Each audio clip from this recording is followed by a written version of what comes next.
Muy buenas noches a todas las personas que nos siguen en Facebook. El día de hoy estamos de manteles largos en el Círculo Lovecraftiano y Horror. Muy contentos de que tenemos un invitado estrella que es el autor de uno de los relatos que estaremos discutiendo el día de hoy.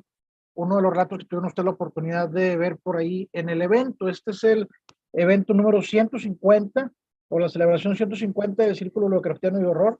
Número cerrado, número estelar que nos da la oportunidad pues de agradecerles a todos por haber seguido nuestras transmisiones durante ya un buen tiempo, desde que empezamos a transmitir por Facebook, y también pues a todas las personas que nos vienen acompañando desde hace muchos años en las reuniones presenciales, en su momento en Monterrey como en la Ciudad de México.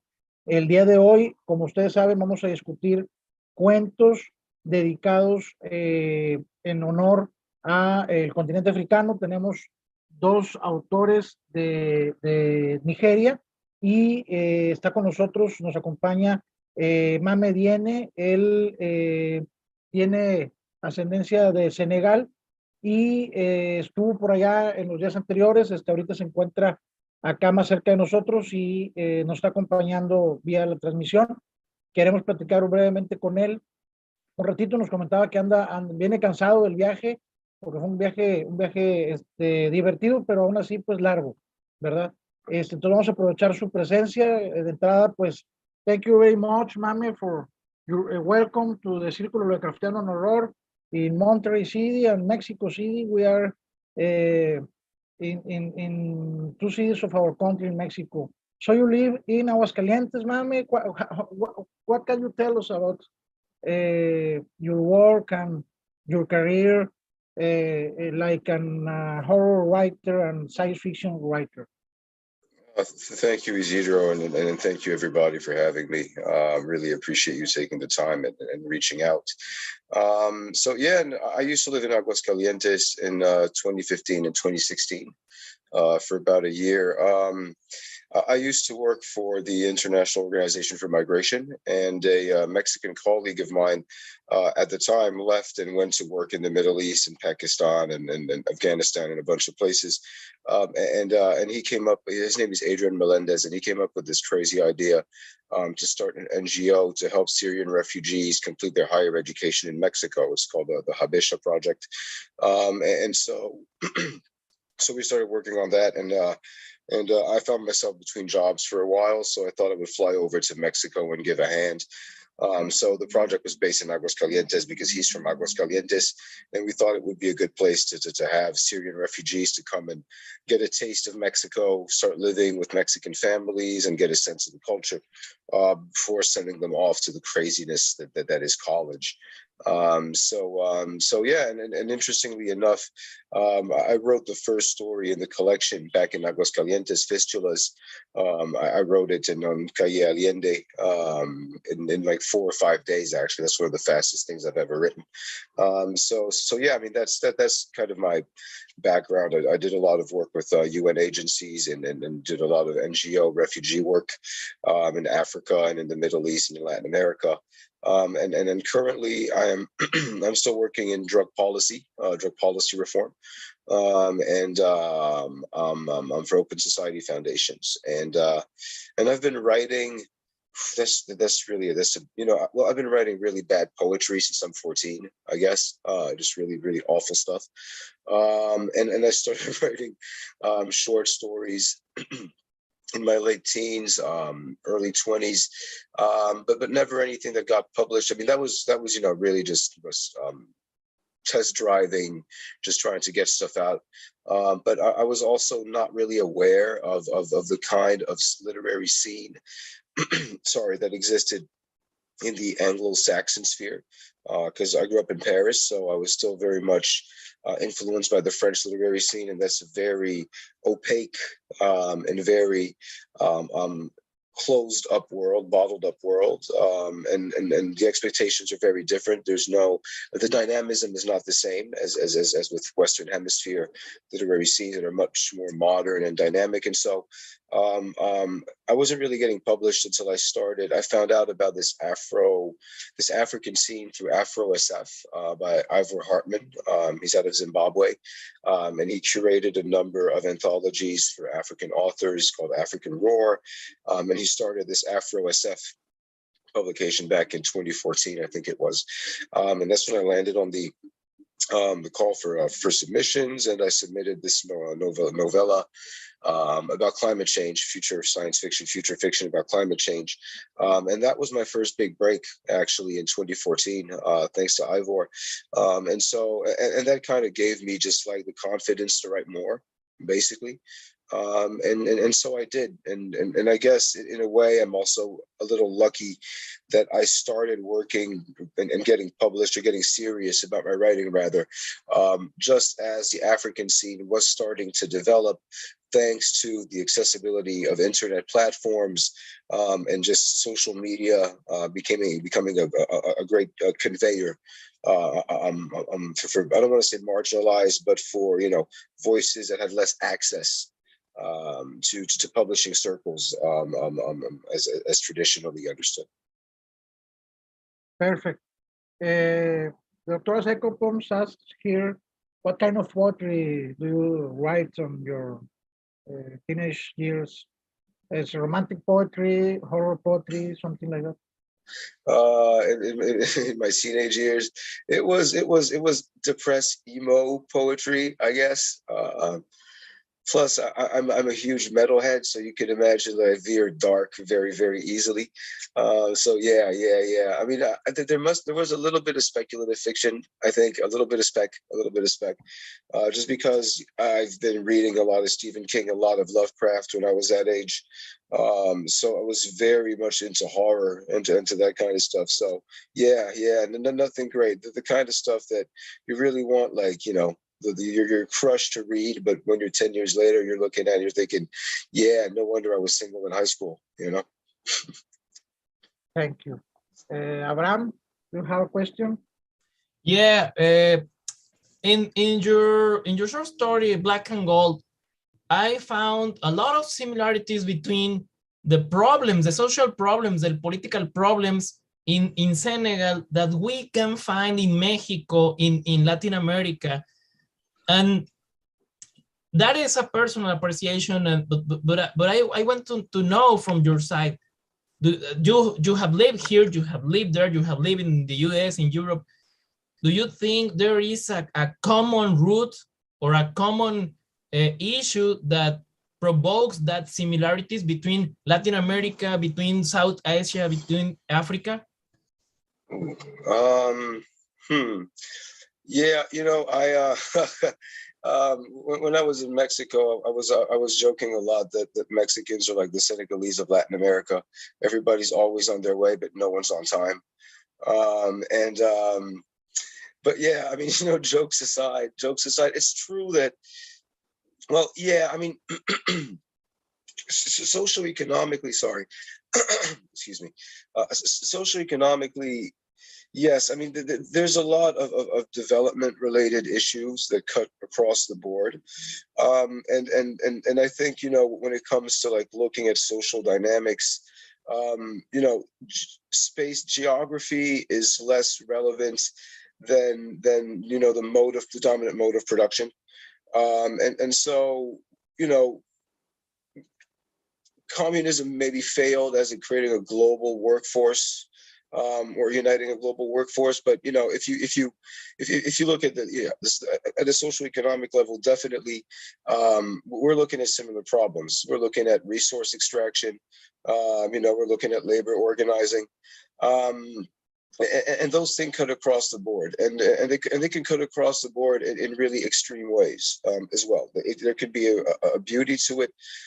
There could be a lot of extremism to it. I grew up in France. You look at France and Western Europe generally, the far left and the far right are really connecting. It's a loop, and they're meeting at both ends of the loop, and you're seeing a lot of overlap, because issues become the same. My mother, for instance, is from a part of France that's close to Germany, Lorraine. So it's one of those parts of France that switched back between Germany and France for a few hundred years.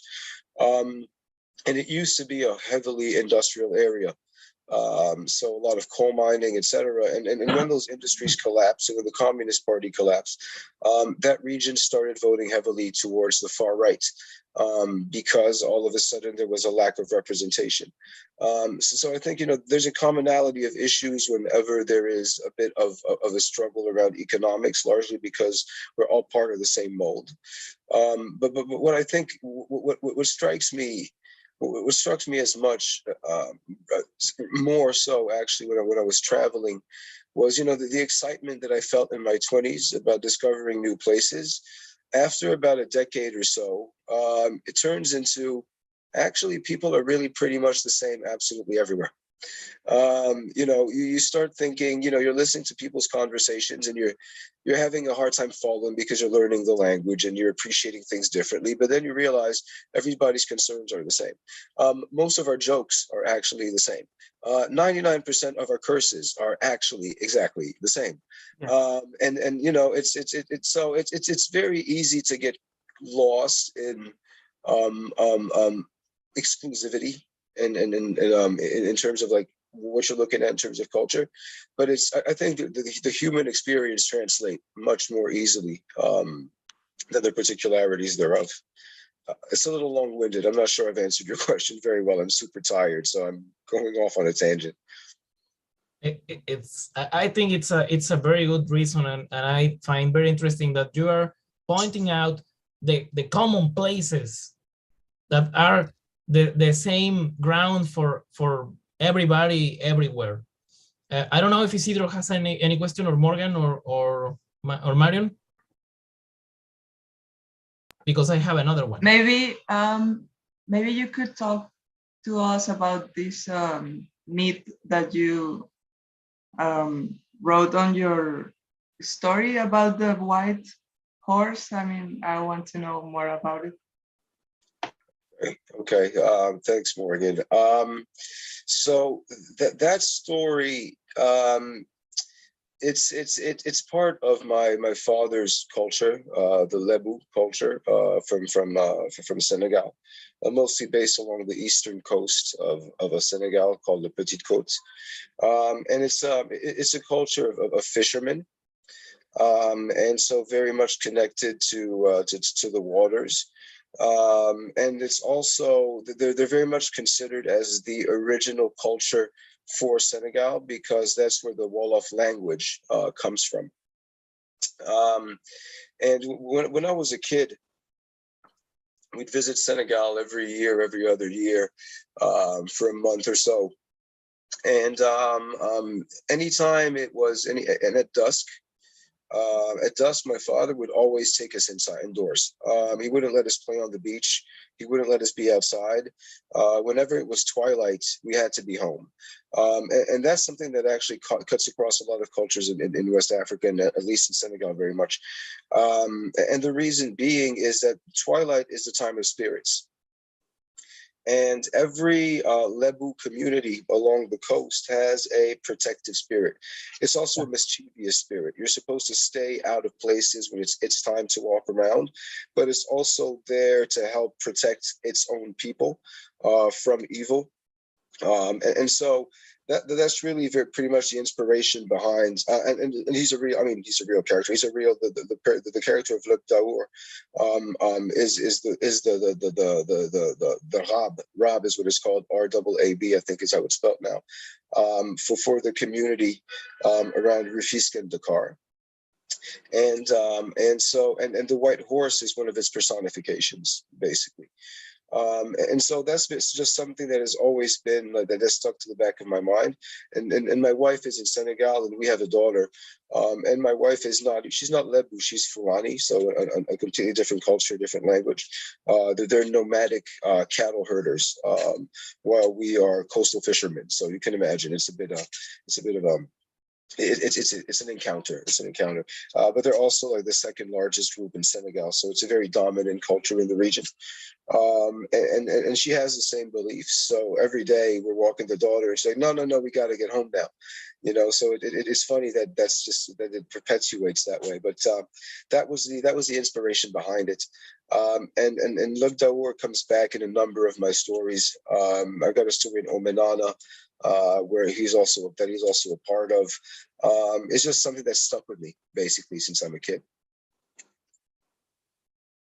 Okay, thank you very much. I was confused about that it protects you, but then you can see it because it's bad luck or something like that. So that was that's the thing.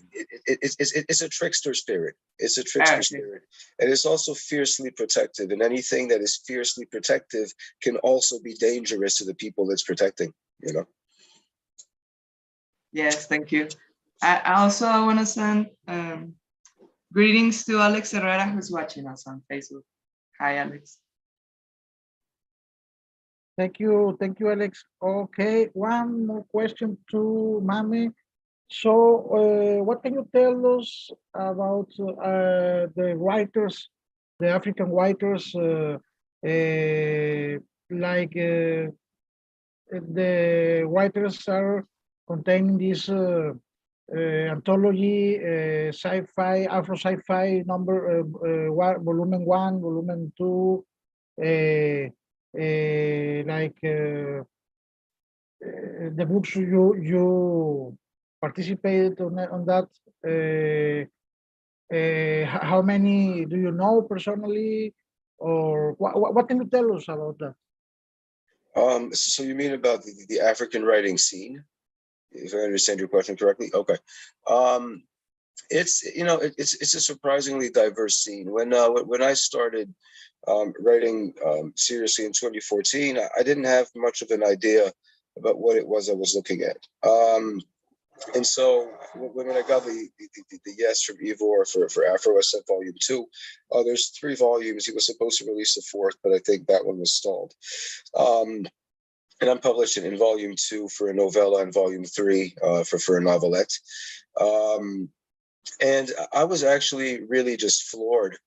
I was really floored because the level and the level of just competition and just the quality of the writing in Afro SF Volume 1 really blew my mind. And that kind of humbled me because I was like, okay, must be one of the only guys doing it because I'm not seeing anybody else doing it.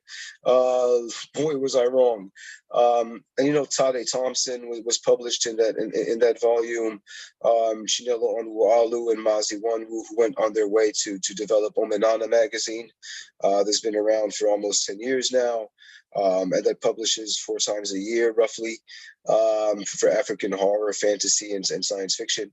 And so, from there on, we were lucky that Jeff Ryman, the Canadian author, decided took heart to African writers and decided to put us together in this informal African fantasy reading group on Facebook.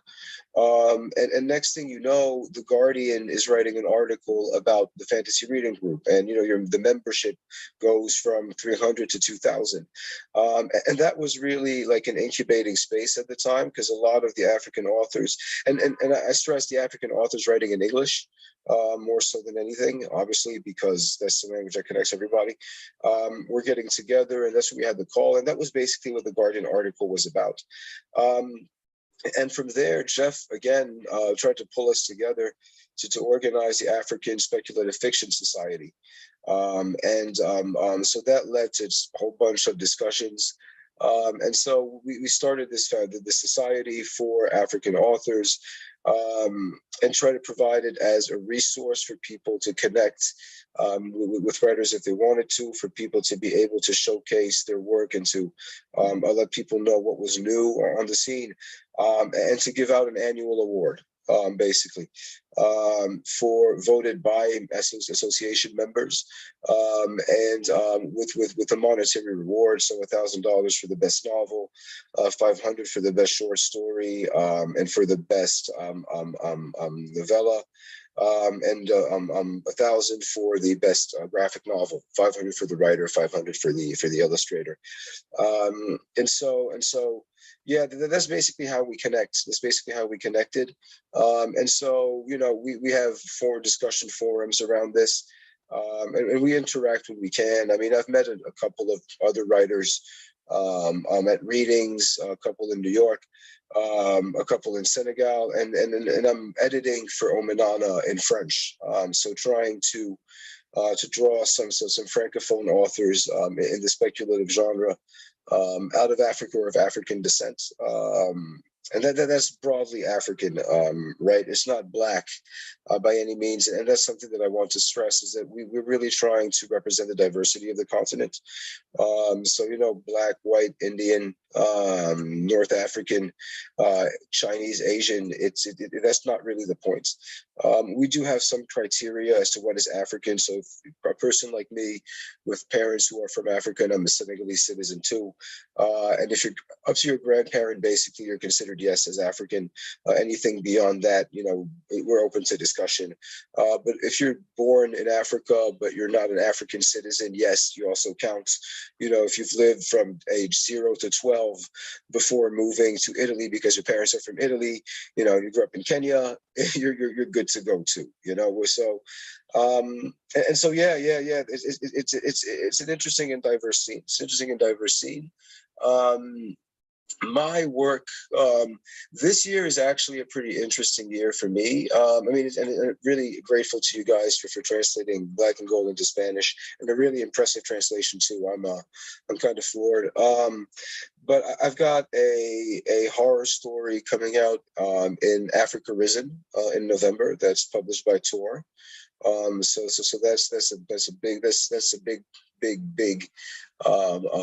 goal of mine since, you know, reading The Eye of the World when I was a kid, and having Tor.com on practically every single thing I have had in my bedroom, to being in a Tor anthology. So I'm really proud of that. And it's a really personal story. I wrote it. It's co-authored with my wife. And it centers on her village, and it deals with the gender-based violence that is really, really recurrent in the region, and the interference of an African spirit that tries to set the things right.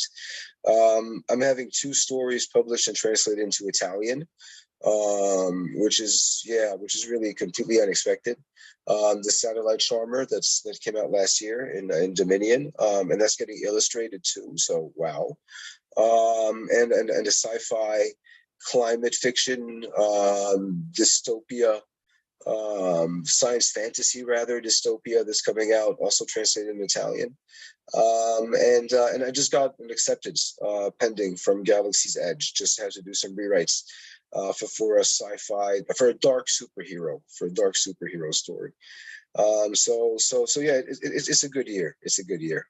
And otherwise, I mean, you know, I would really recommend, I mean, you're going to talk about Wole, and Wole Talabi needs absolutely no introduction. He's really one of the backbone of the community in terms of what he brings to African sci-fi.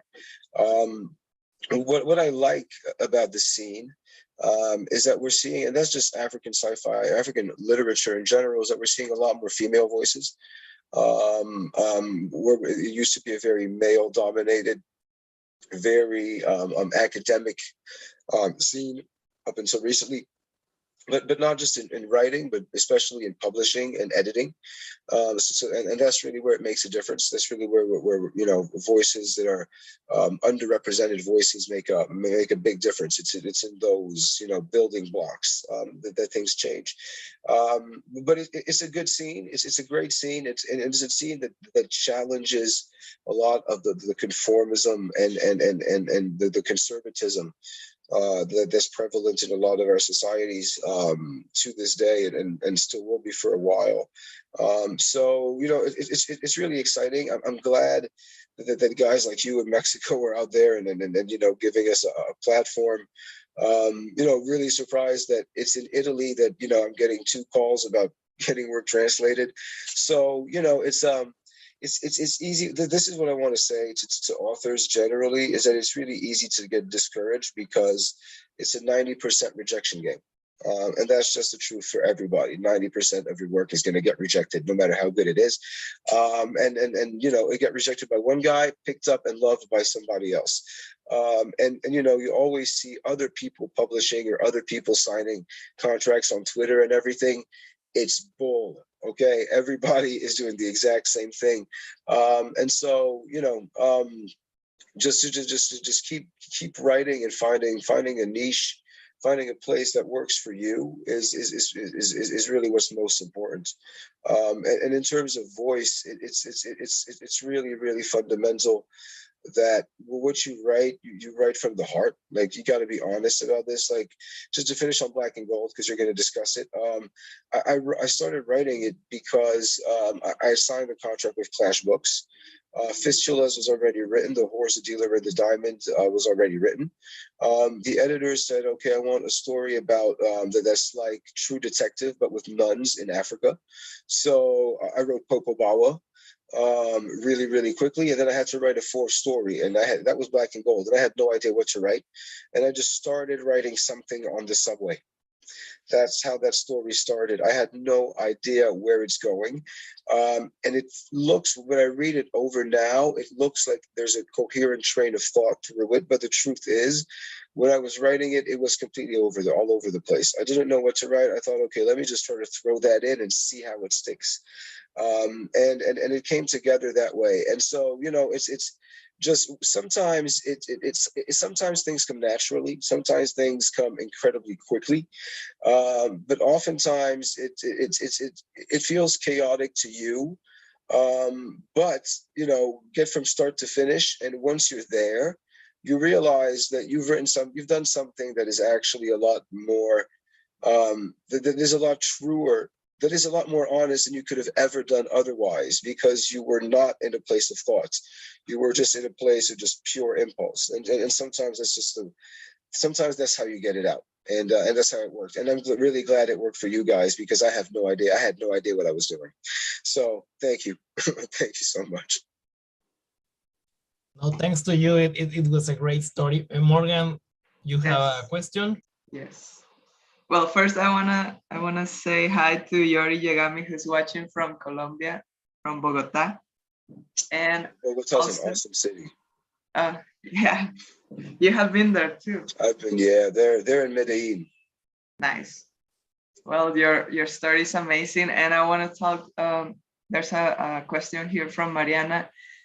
She's talking about you know, explored countries. Like, we have this your story, Black and Gold, remind me of this factory we have here in Monterrey.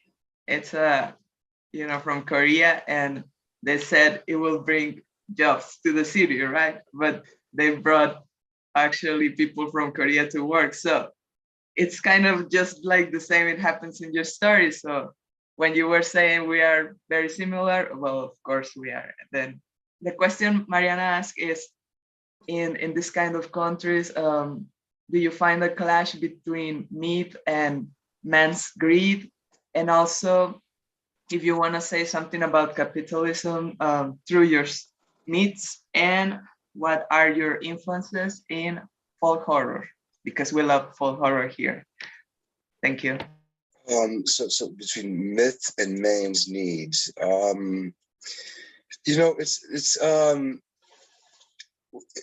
if you had told me when I was a kid visiting Senegal that the country that I left yesterday would exist, I would not have been able to see it.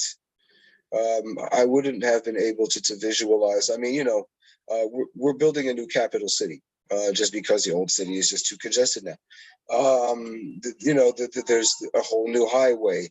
There's, you know, even when I was working there 10 years ago, I missed Michael Jackson's death because there was a power cut that happened 15 minutes before Michael Jackson died and lasted 15 hours.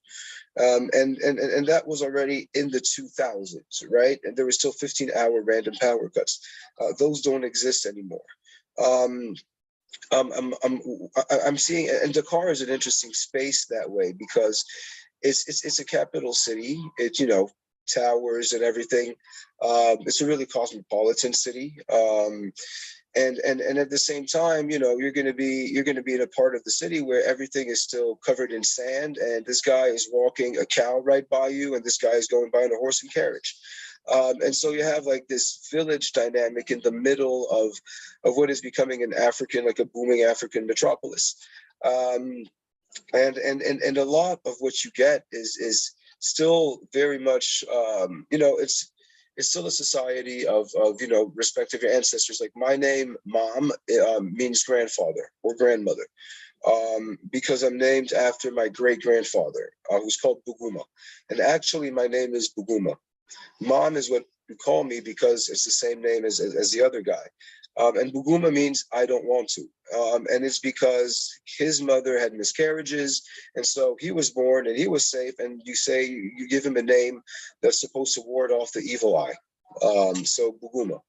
And so you still have this traditional culture is still very strong. It's still very strong. And the aspect that comes out in storytelling is very much magical realism. And you do have a lot of, like I said, you know, people will still bring in the kids at twilight. There's just no way around it because the spirits are out at twilight. We're visiting my wife's village, and I wanted to see parts of it that I hadn't seen, where the story I wrote that's coming out this year was based. And everybody was like, no, you can't go after 5 because spirits. And so you had to wait until evening prayer. And the foundational myth of the village is also that when they founded the village, when people got to live there, they first lived in that part of the region, and there they found spirits, and then they had to move. And that's why the village is now in the place where it is. So people still very, very much believe in that. Now, do you find a conflation between myth and man's greed, or like what people believe in man's greed? Very much, very, very much so. All these traditional doctors who are selling all kinds of witchcraft and, you know, we're going to do this and this and that. And, you know, they're charging you to fix your problems, but they can't fix their own problems. Pretty obvious that it's not going to work. You know, don't let a naked guy give you a shirt, you know? So yeah, you know, there's always a lot of greed. There's always a lot of greed in everything. What I find interesting is just watching like an African identity in the modern world that is still rich in its tradition, but is also increasingly aware of its failings and what needs to be addressed. So there's still a lot of work to do. And in terms of horror folklore, wow. Well, look, you know, honestly, when it comes to horror, I really go back to the old school stuff. I'm really a Stephen King guy at heart.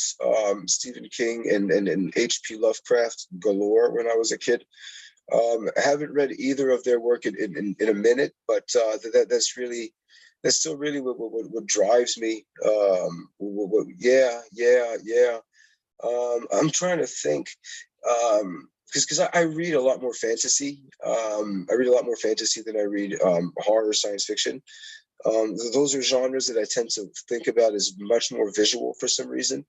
But I don't know. Popular myth, I think, is something that I like to read a lot. So Senegalese, like traditional folklore, a lot of it is just really irreverent and hilarious, but also very dark. I was reading a volume of traditional Native American and Mesoamerican myths and folk tales, and boy, those are dark. Oh my God, those are really, really, really, really dark. Like, dude, wow. And I like those. I just like those because they kind of speak to something a little bit deeper, I guess, like to people's aspirations, I suppose. And that gives you a sense of who people are, or how they view themselves, or what their ideal is. So yeah, I'm sorry, that's not a great answer for the horror folklore question, but yeah, that's it. I'm a bit of a classicist. And Shirley Jackson, and Shirley Jackson, Jesus Christ, that woman is phenomenal.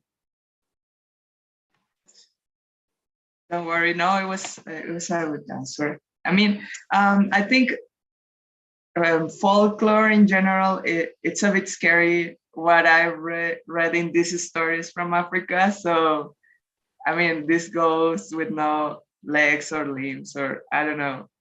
Everything that I read so far sounds so scary that is horrific in its own way. So, it's good. Thank you.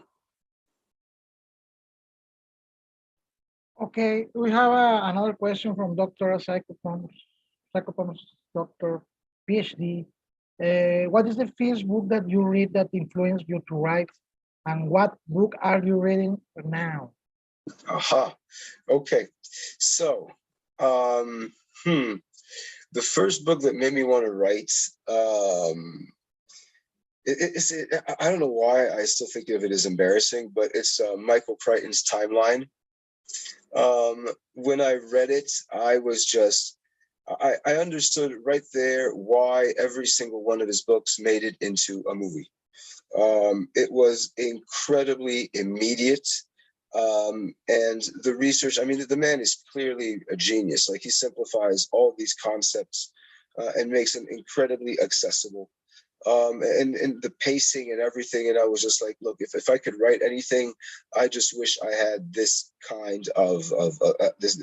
I could just be this straightforward from the page right to people's eyes. So that's really what it was. That's entirely what it was. My father had always been reading a lot of like foundational myths to us. So Knights of the Round Table, the Mahabharata and all of those.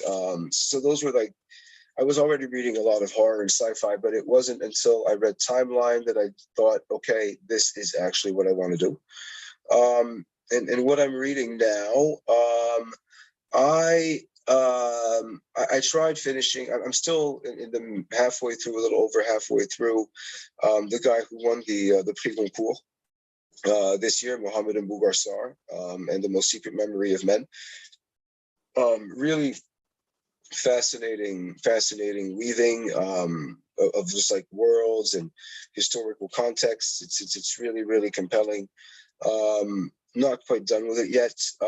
I am a little under about halfway through Katsuo Ishiguro's Clara and the Sun, that I had to put down for a minute, because Katsuo Ishiguro manages to absolutely drain every single emotion that's in me with everything he writes. And every time I finish reading his books, I'm just like, I'm just dead inside. Like, I just don't know what to do with myself. So I had to put it down, but now I'm trying to finish it. So there's that. And I'm about halfway through Genghis Khan and the Making of the Modern World. So just a rereading and a rewriting of Mongol history and the ramifications thereof. That's a big thing of mine. I really like Mongol history, so I'm reading up a lot on it. So a bunch of those. And otherwise, I still have 10 books on my Kindle that I still have to read, that are sitting there and waiting. Thank you, ma'am. Thank you very much. Another question from our friends, Morgan, Abraham, Doctora. I know you're tired, but I have one last question from me about 10 years ago in Brazil, or 8 years ago in Arizona, we saw the rising of solar punk, this sci-fi subgenre that talks about a brighter future, a better future, not utopias per se, but better places, not dystopias, not this terrible place we are living right now. So it surged, or it emerged very organically, is as a result of the third world of Latin America to answer against this green future we don't want to. Is this happening, as you have seen, is this happening also in other places in Africa, in South Asia, in your experience?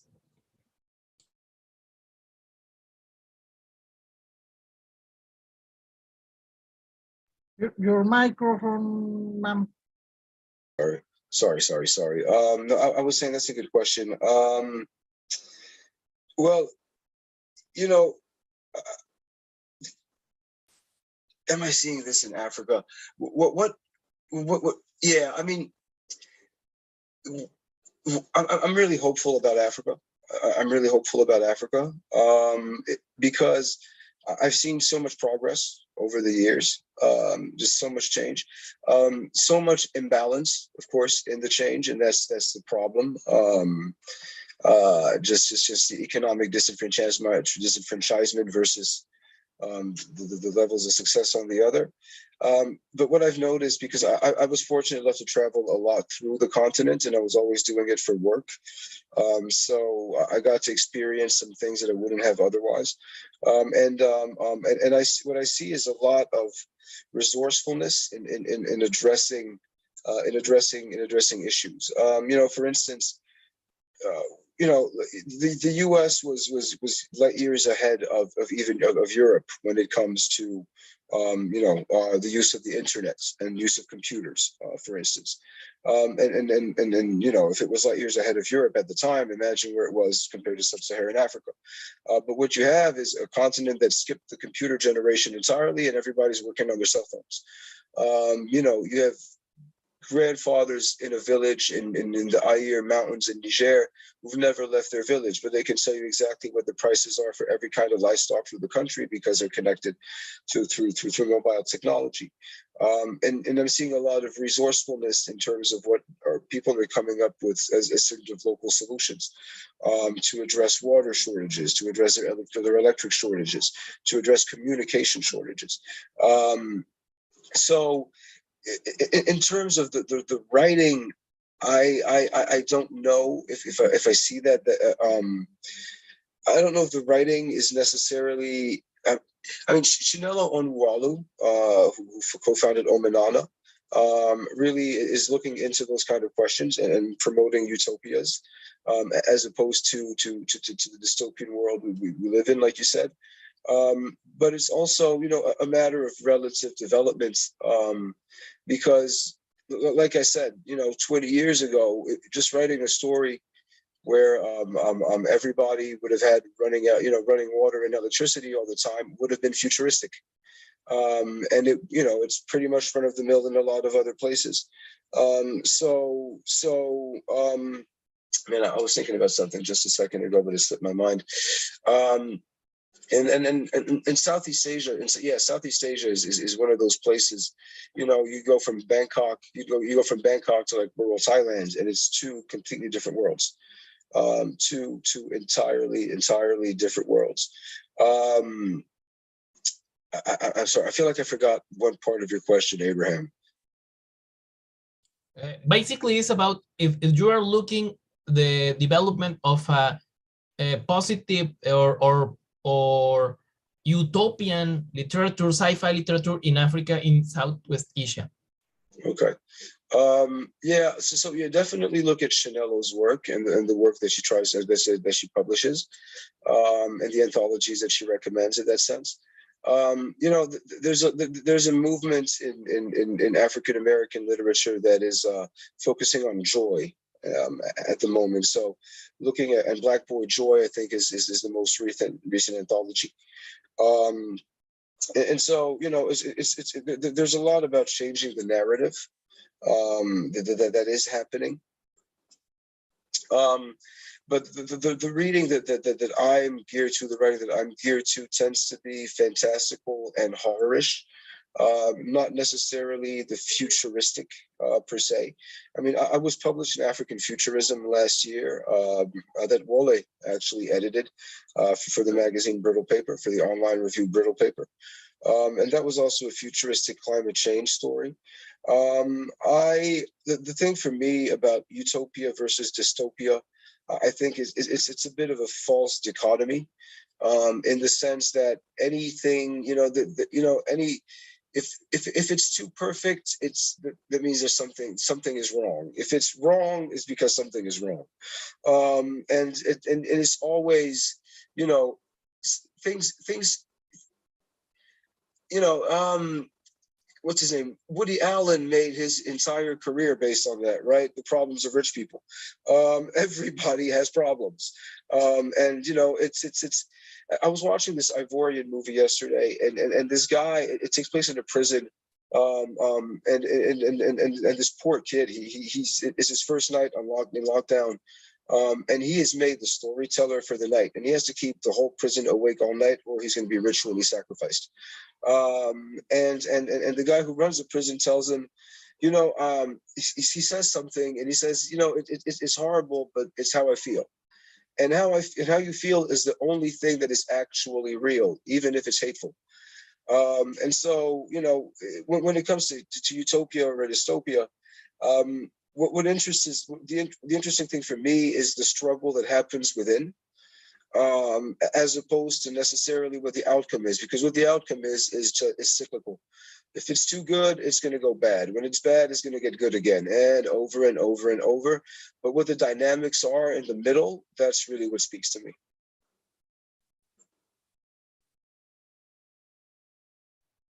Perfect. Thank you very much, ma'am. Another one question from someone, our readings or something. Yeah, I have a last question too.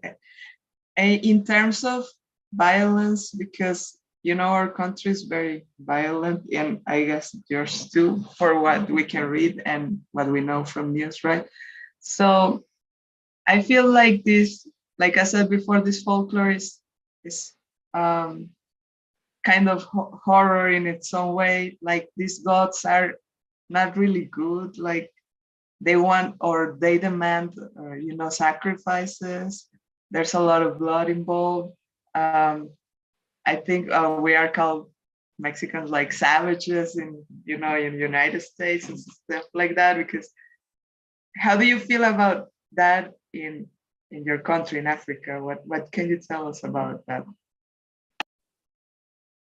The funny thing is, that Senegal is, the thing is, a lot of the violence that happens is very much muted, because families don't want certain things to circulate.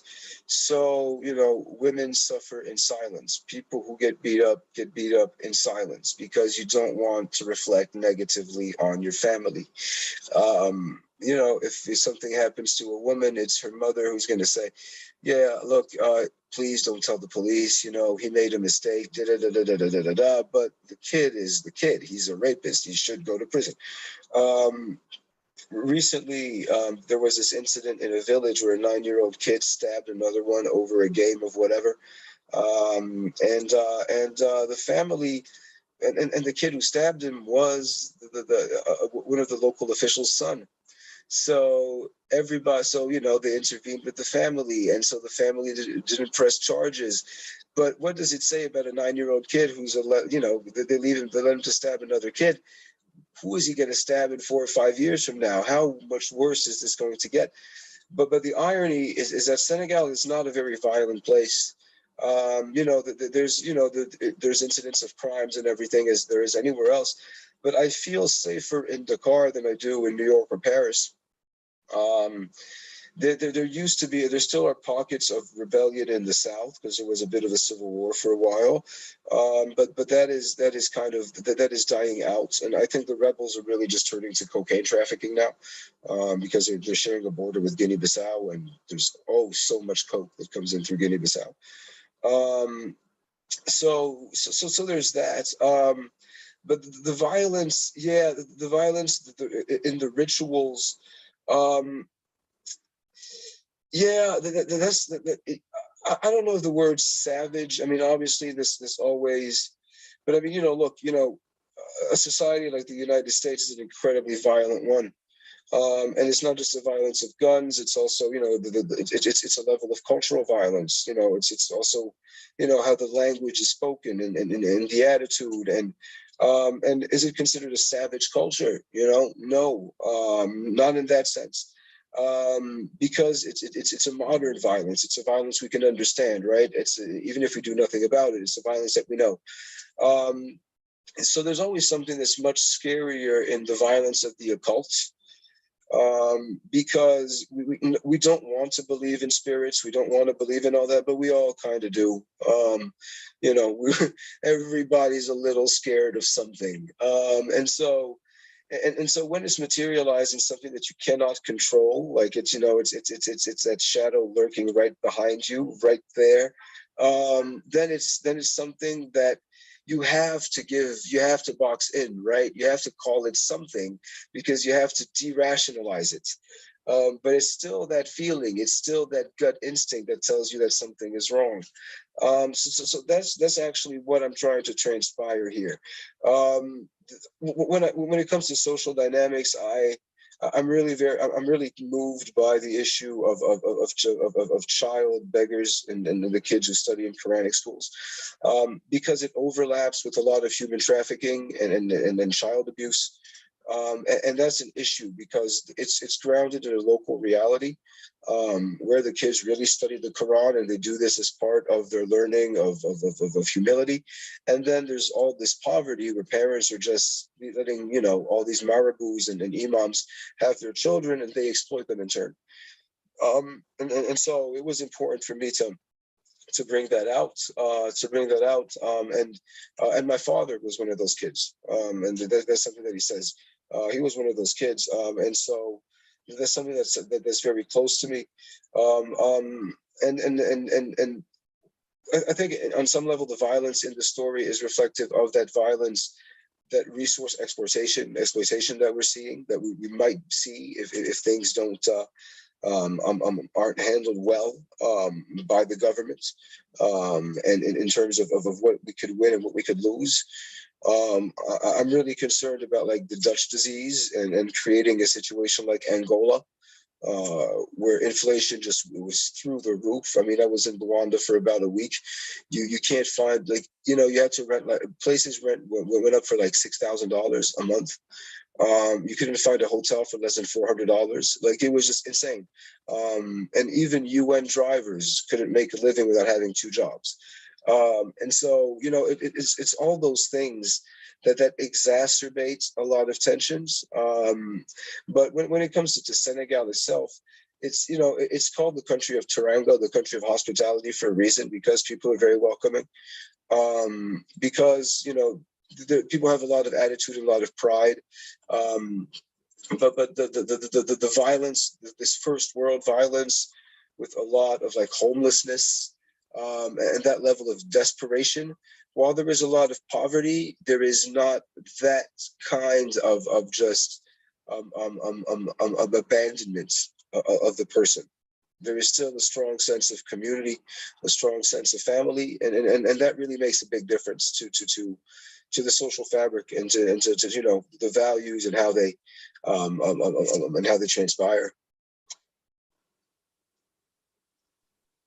Thank you very much, ma'am.